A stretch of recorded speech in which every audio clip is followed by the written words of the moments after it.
மாவட்டம் திருக்கழுக்குன்றம் ஒன்றிய ஆனூர் பஞ்சாயத்தில் உள்ள திமுக கவுன்சிலர் பாலகிருஷ்ணன் என்பவர் ஆனூர் கிராமத்தில் உள்ள அரசுக்கு சொந்தமான பழைய கட்டிடங்களை இடித்து தரைமட்டமாக்கி அதிலிருந்த 10 லோடு ராஃபில் கற்கள் மற்றும் ஜல்லி விலை உயர்ந்த பொருட்களை அவருடைய ஜேசிபி பயன்படுத்தி லாரிகள் மூலம் ஏற்றி சென்று திமுக கவுன்சிலருக்கு சொந்தமாக அவர் நிலத்திற்கு செல்வதற்கு சாலை அமைத்துள்ளார்.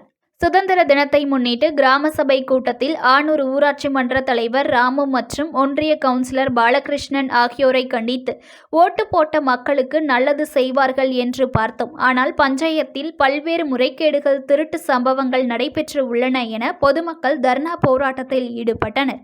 இதனால் கிராம சபை கூட்டத்தில் இருந்து ஊராட்சி மன்ற தலைவர் பொதுமக்கள் கேட்ட கேள்விக்கு பதில் அளிக்காமல் ஓட்டம் பிடித்தனர். மேலும் கிராம சபை கூட்டத்திற்கு பொதுமக்களுக்கு முறையாக நோட்டீஸ் வழங்கப்படவில்லை என வாக்குவாதத்தில் ஈடுபட்டனர்.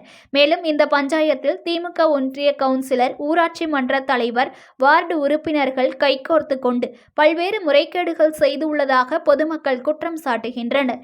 இதனால் திமுக கட்சிக்கே பெரும் அசிங்கத்தை ஏற்படுத்தியுள்ளார்கள். சம்பந்தப்பட்ட அதிகாரிகள் இதுகுறித்து கண்டுகொள்வதில்லை என குற்றச்சாட்டு வைத்துள்ளனர். திமுக அரசியல் அதிகாரத்தை பயன்படுத்தி இவர்கள் பல்வேறு முறைகளில் ஈடுபட்டுள்ளதாக தகவல் வெளியாகியுள்ளன. இதுகுறித்து மாவட்ட ஆட்சியர் அருண்ராஜ் பொதுமக்கள் சார்பாக புகார் கொடுத்தும் கண்டுகொள்ளவில்லை என பொதுமக்கள் கிராம சபை கூட்டத்தை புறக்கணித்து போராட்டத்தில் ஈடுபட்டனர். News1 தமிழை லைக் பண்ணுங்க, கமெண்ட் பண்ணுங்க, ஷேர் பண்ணுங்க, மறக்காம சப்ஸ்கிரைப் பண்ணுங்க.